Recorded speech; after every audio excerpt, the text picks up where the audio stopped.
ಮಹಾನಗರ ಪಾಲಿಕೆಯ ಈಗಿರುವ ಚುನಾವಣೆಯಲ್ಲಿ ಎಐಎಂಐಎಂ ಪಕ್ಷದ ನಮ್ಮ 6 ಸದಸ್ಯರನ್ನು ಕಣಕ್ಕಿಳಿಸಲಾಗಿದೆ.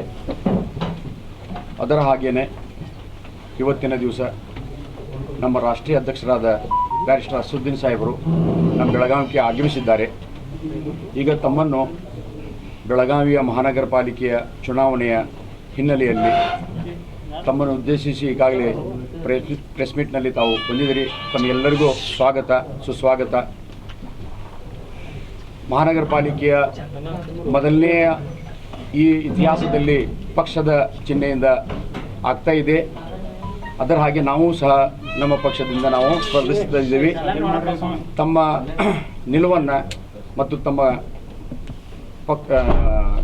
ಪ್ರಶ್ನೆಗಳನ್ನು ನಮ್ಮ ಈ ಉದ್ದೇಶಿಸಿ ಮಾತಾಡ್ತಾರೆ. देखिए, जीतना हमारी कोशिश है और जनता के कॉन्फिडेंस जीतना, जनता के दिल में एक मोहब्बत बनाना, उनको हमारा जो भी काम है मैसेज है पहुंचाना और ये बताना कि कर्नाटका में बेलगाम हो या हुबली हो, यहाँ पर आपको एक इंडिपेंडेंट माइनॉरिटी पॉलिटिकल लीडरशिप की ज़रूरत है और ख़ास तौर से कर्नाटका में जो जनता ने जिनको अपना एमएलए बनाया वो लोग धोखा देकर या अपनी आइडियोलॉजी की जो भी था उनका जाके बीजेपी को सपोर्ट किए, तो उसकी वजह से आज बीजेपी यहाँ पावर में है. तो इसलिए एक बहुत बड़ा यहाँ पर ज़रूरत भी है, वैक्यूम भी है और उसी लिए एमआईएम पार्टी ये लोकल बॉडी इलेक्शंस में हिस्सा ले रही है. और हमारा मानना ये है कि शुरुआत है और इंशाअल्लाह ताला यहाँ से हमको कामयाबी मिलेंगी. तो और भी जितने इलेक्शंस होंगे उसमें हम लोग कंटेस्ट करेंगे. सर, क्या एजेंडा रख के चुनाव में लड़ेंगे सर? एजेंडा डेवलपमेंट है, वार्ड्स का एजेंडा ग्रास रूट लेवल पर एक लीडरशिप को पैदा करना है और ये बहुत बड़ा अहम काम है जिसके लिए हम पूरे मुल्क में मैं जाता हूँ, पूरे मुल्क में यही हमारा काम है. सर, आपके फॉलोअर्स बहुत ज़्यादा है इधर बेलगाम में, लेकिन एक्टिविटीज़ कौन है? इलेक्शन के टाइम में उतना ही आप सामने लोगों के सामने जाएंगे तो रिस्पांस कैसा मिलेगा? फॉलोअर्स तो बहुत ज़्यादा है सर बेलगाम में आपकी बात लेकिन रहबरी सही नहीं हो रही इधर पे. क्यों ऐसा क्यों हो रहा है? ठीक है, आप भी थोड़ी रहबरी करो हमारी. कोई बात नहीं, आप भी रहबरी करो, काम आसान हो जाएगा इंशाल्लाह.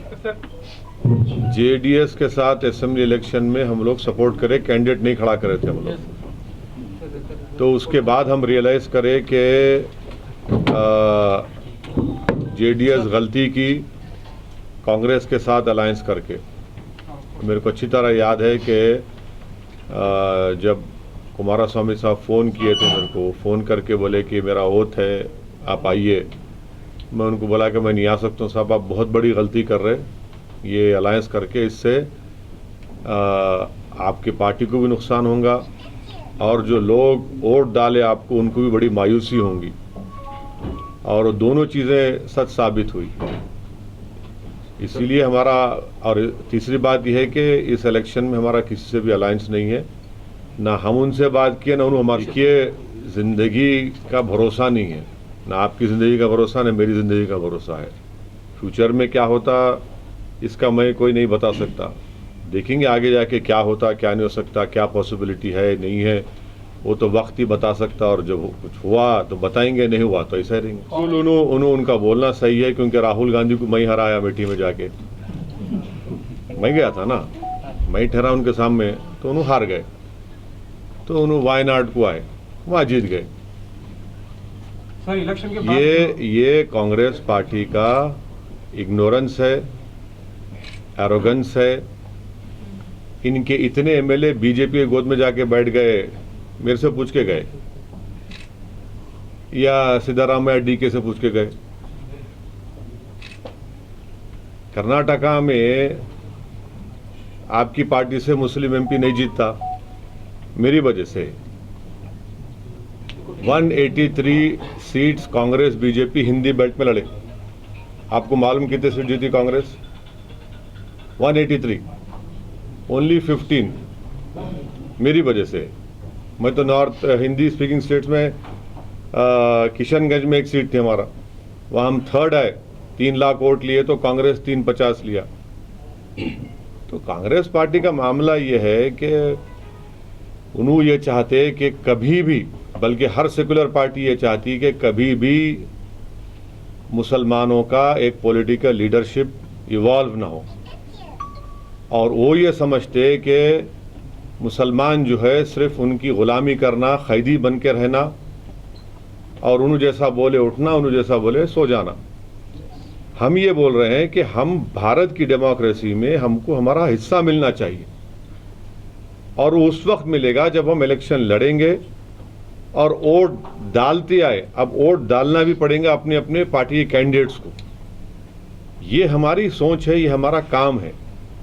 और इनका मसला ये है कि अब ये बोलते हैं कि आप कुछ मत बोलो, आप खामोश बैठो, खामोश बैठो। खामोश बैठने से क्या मिला? कुछ नहीं मिला ना।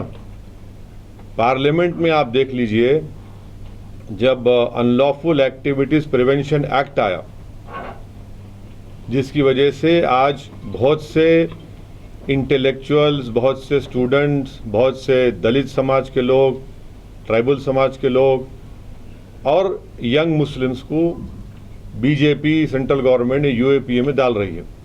कौन सपोर्ट करा लोकसभा में? कांग्रेस।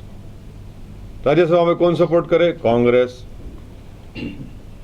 आप हर जगह पे बीजेपी को सपोर्ट करते लॉज बनाने में, और वो लॉज का इस्तेमाल इन तमाम लोगों पे होता, और आप हम पे उंगली उठाते।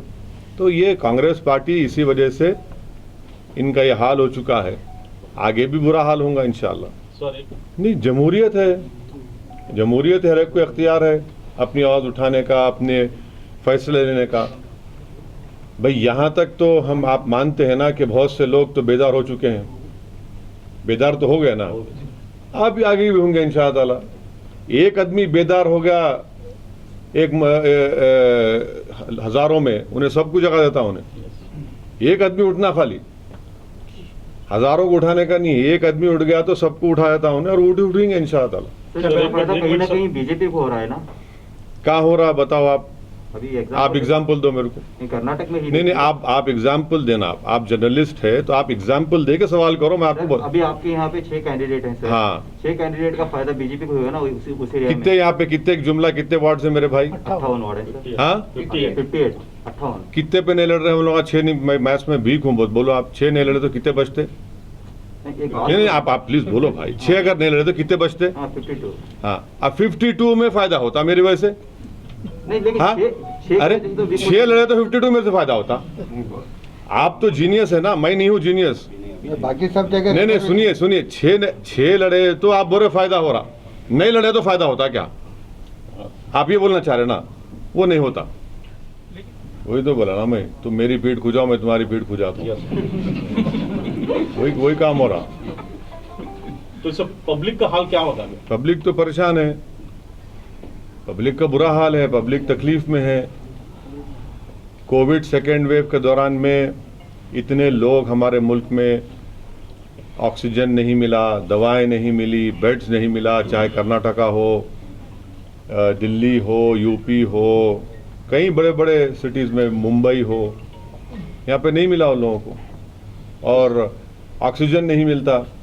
हमारे मुल्क के होम मिनिस्टर जनाब अमित शाह मार्च एंड में, अप्रैल में पूछते, इस साल के स्टेट से पूछते आपका ने कितना ऑक्सीजन है, कितना होना आपको। पेट्रोल, यकीनन सही बोल रहे हैं आप, पेट्रोल की कीमत आसमान पे चले गई। तो ये चीज़ें हैं, पब्लिक में गुस्सा है, पब्लिक में तकलीफ हो रही है, पब्लिक में बहुत एंगर है, मगर उसको कैपिटलाइज करना भी आना ना, उसको बोलना चाहिए, उसको रिफ्लेक्ट करना चाहिए। वो नहीं हो रहा। तो ये इसीलिए क्यों नहीं हो रहा, क्या हो रहा, वो अब देखेंगे आप इंशाल्लाह। तो आपको सुनिए, क्या डर है आपका? सुनिए, आपको खुशी होंगी मैं जेल गया तो, बोलो आप। आपको खुशी होंगी मेरी मौत से? नहीं, आप क्या चाह रहे, बोलो आप, कर दो आप। मैंने सुनिए मेरे आवाज उठाता है, नहीं, मेरी बात जेल में डाल देता है। सुनिए मेरी बात सुनिए। आवाज उठाना मेरा डेमोक्रेटिक राइट है। दूसरा कोई उठाया तो कौन उसको- कौन उसको एग्जाम्पल परेशानी होती है सर। एग्जाम्पल बेलगाम में बहुत सारे लोगों को डाला था। तो अरे भाई आप लोग चाह रहे क्या? मेरा राइट है, मैं उठा रहा हूं, मैं पार्लियामेंट में बोलता हूं। अब आप नहीं बोल सके तो मैं क्या करूं? आप खाली यूं यूं कहे तो मैं क्या करूं? आप जाके मोदी के गले लपट लिए तो मैं क्या करूं? आपको बोलना नहीं आया तो मैं क्या करूं? अगर आप गूंगे हैं तो मैं जबान में डालूं क्या? तो अब आपको बोलने का तरीका भी आना। तो ये सवाल है, उनसे पूछो ना, उन्हें कहीं को जेल क्यों नहीं जा रहे? कोई नहीं जेल को जा रहा। उन्हें जेल कौन जा रहा? जेल को जाने वाले क्या कांग्रेस के लोग है? कौन जा रहा जेल को? जेल को जा रहा दलित, जेल को जा रहा मुसलमान, जेल को जा रहा आदिवासी और इंटेलेक्चुअल्स। कौन से कांग्रेस के लोग जेल को जा रहे? कुछ भी नहीं जा रहे। रहना चाहिए, काम होना चाहिए, मेहनत करना चाहिए। हम भी उनको मॉनिटर करेंगे, उनको समझाएंगे, उनको इनकरेज करेंगे और उनको जिम्मेदारी का एहसास दिलाएंगे कि अवाम ने आपके लिए एतमाद करके, मोहब्बत करके आपके लिए आपको कामयाब किया, वोट दिया। वोट देना खुद बहुत बड़ी कॉन्फिडेंस की बात है। जीतना तो और बड़ी खुशी की बात है, मगर वोट देना भी बहुत बड़ी एक हौसला अफजाई देते हर एक पार्टी को। उस पर काम करना है। क्या बोलना भाई अफगानिस्तान के बारे में? इस वक्त हिंदुस्तान का रोल क्या होना चाहिए हाँ? इस मामले को लेकर? मेरे को क्या करना है अफगानिस्तान से? आपका स्टेटमेंट। ना मेरा ससुराल वहाँ का है, ना मेरे हमारे वो गए सो वहाँ पे, वो ताल्लुक ही नहीं है अपने को अफगानिस्तान से। अफगानिस्तान में क्या हो रहा है मोदी जी से पूछो आप लोग। 20 साल में क्या करे वहाँ पे? $3 बिलियन वहाँ खर्चा करे। क्या करे सो है? वो हर साल 800-900 बच्चों को बुलाते थे अफगानिस्तान से, पढ़ाते थे बच्चियों को engineering, medicine, Indian military academy में ट्रेनिंग देते थे। ऐसे 16,000 लोगों को हम लोग ट्रेनिंग दिए 20 साल में। अब इन्हों क्या करें? इनसे पूछना ना। इन्हों जवाब ही नहीं देते। वेट एंड वॉच बोलते खाली। प्राइस बढ़ गया पेट्रोल का, वेट एंड वॉच। तो हर चीज़ वेट एंड वॉच है इनका। बस मैं उनसे गुजारिश करने आया हूं कि आप मुझ पर भरोसा करिए, हमारी पार्टी पर एक भरोसा करिए, एतमाद करिए। और हमारा मकसद ये है कि बेलगाम में आपकी एक लीडरशिप को बनाना, आपको लीडर बनाना, ताकि आने वाले फ्यूचर में आप आगे बढ़कर बेलगाम हो, कर्नाटका में आप एक बहुत बड़ा रोल प्ले कर सकें। ये हमारा मकसद और पैगाम है। और यकीनन हम उनसे अपील करेंगे हमारे लिए दुआ भी करो। आप जितना हो सकता है बिल्कुल अपोजिशन कर रहे। पार्लियामेंट में कोई आप बताओ कि हर बिल के ऊपर हम मुखालिफत करते। ओबीसी का बिल आया तो हम बोले कास्ट सेंसस कराओ। क्यों नहीं करा रहे कास्ट सेंसस? 50% का ब्रीच क्रॉस करो आप। और उसमें जैसा महाराष्ट्र में वहाँ पे कौन है भाई? आप बी टीम बोल रहे हैं, कांग्रेस को नहीं बोलते बी टीम। आप शिवसेना गोद में बैठी हुई है कांग्रेस, शिवसेना गोद में बैठी हुई है कांग्रेस। तो उन्होंने क्या दूल्हे भाई हो गए? हाँ, वहां पे वोट लिए, ओवैसी को वोट मत दो, नहीं तो बीजेपी शिवसेना आती। इलेक्शनों के बाद से तीनों मिलके निकाह कर लिए। तो ये क्या है? ये इसको अपॉर्चुनिज्म बोलेंगे या सेकुलरिज्म बोलेंगे, कम्युनलिज्म बोलेंगे? और वही शिवसेना का चीफ मिनिस्टर असेंबली में खड़े रह के बोलता है कि हमारे को फख्र है हम बाबरी मस्जिद को तोड़े। आप पावर में है, कांग्रेस वाले उनके साथ। वो कम्युनलिज्म नहीं है। यहाँ 6 सीट लड़े तो पेट में दर्द हो रहा। यही तो हम बता रहे कि मकसद क्या है कि मुस्लिम पॉलिटिकल एम्पावरमेंट कभी नहीं होना। और मेरा मानना यह है कि ये मुल्क ताकतवर होगा जो मुस्लिम पॉलिटिकल एम्पावरमेंट होगा।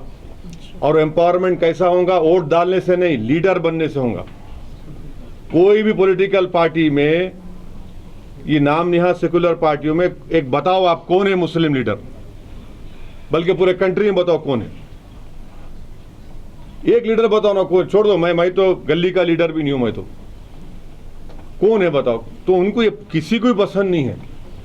हमारा ये बोलना है कि भाई हर कास्ट का, हर कम्युनिटी का लीडर है। सिद्धारामैया कुर्बा कम्युनिटी के नहीं है, येदुरप्पा लिंगायत कम्युनिटी के नहीं है, यादव फैमिली से, डीके वोकालिगा के नहीं है। आप कहीं को नहीं बनते भाई, आप भी बनो। सब जने अपना अपना कर रहे तो आप भी करो ना भाई, इसमें बुरी बात क्या है? जहां पे मुसलमान का नाम है, नहीं नहीं नहीं तुम नहीं करना, तुम खाली मुशायरा करना, तुम खाली खजूर खाना, तुम खाली हम तुम्हारे पास आते टोपी पहनते बस उतना ही कर लो। इस मुल्क की पॉलिटिक्स की रियलिटी ये है कि जिसके पास पॉलिटिकल इंडिपेंडेंट लीडरशिप है उसी का काम होता, नहीं तो खाली गुलामी करते रहना आप जाके। हम यही बोल रहे कि आप आइए, लीडर बनिए, अपनी बात को उठाइए, डेमोक्रेसी को मजबूत करिए। डेमोक्रेसी को मजबूत करना ये सबकी जिम्मेदारी है, मगर ये सो कॉल्ड पार्टीज का क्या बोलना है, नहीं खाली वोट डालो, तुम खाली वोट डालना, खाली वोट डालना, डर डर के रहना, डर डर के, किससे कितना डरेंगे आप? 50 साल से डरा रहे हमारे को, क्या हासिल हुआ इसमें? इंपेरिकल एविडेंस है मुस्लिम डिसएम्पावरमेंट का मेरे पास। अभी आज से 6 दिन पहले इंडियन एक्सप्रेस अखबार पढ़िए आप, लेबर सर्वे आया, सबसे ज्यादा कोविड सेकेंड वेव के बाद नौकरियां गई दलित के बराबर तो मुसलमानों की, सबसे ज्यादा अर्निंग्स कम हुई तो मुसलमानों की।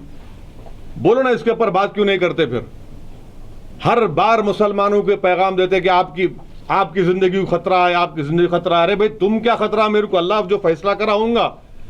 अब खतरा, अगर खतरा भी है तो आप क्या कर रहे? आप तो मेरे को छोड़ के भाग जाते, आप मेरी खबर में आके खाली ठहरे रह के फोटो डालते, फूल चढ़ाते। मैं जिंदा रहना चाह रहा हूं, जिंदा रहने के लिए डरने की जरूरत नहीं है। जिंदा रहने के लिए एक इंसान को जरूरत है अपनी आवाज की, अपने स्कूल की, अपने महल्ले के डेवलपमेंट की, पॉलिटिकल वॉइस की। वो जिंदगी की निशानियां हैं। ये खामोश है ना, डर के रहना, इसको जिंदा जिंदगी जिंदा नहीं बोलते इसको। आजम खान साहब के लिए हम दुआ कर रहे हैं कि अल्लाह सुब्हाना व तआला आजम खान साहब की जो मुश्किलात में है अल्लाह उसको ख़त्म कर दे, उनको रिहा करवा दे। और वो जो यूनिवर्सिटी कायम किए वो आजम खान की यूनिवर्सिटी नहीं है, वो गरीब अक़लियतों की यूनिवर्सिटी है, और अल्लाह उसकी हिफाजत करे। ये सब ज़ेली चीज़ें हैं। आज पहली ज़रूरत है कि वो जो मुश्किलात में है, तकालीफ में है, उससे उनको छुटकारा मिले।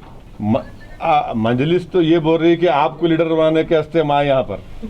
मजलिस ये बोल रही, मजलिस तो यही बोल रही कि आपको लीडर बनाने को हम यहाँ पर आए। आप बनो, आप कायद बनो, आप नेता बनो, आप आगे बढ़ो, आप खाली नारे मारने वाले मत बनो। आप ये बैंड कभी देखे? आप बैंड बाजा देखे कभी?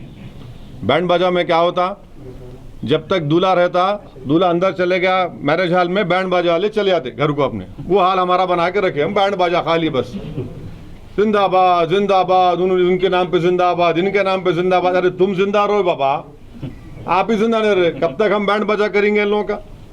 आप बाजा बजा दो इन लोगों का इलेक्शन में, आप हीरो बनते फिर। अभी तो बहुत दूर है, वो 2024 में है। कभी इतना जल्दी उसके बारे में बोलना मुश्किल है। 2024 में देखना क्या होता, जब अभी तो टाइम है उसको बहुत। I am only for MIM। Thank you.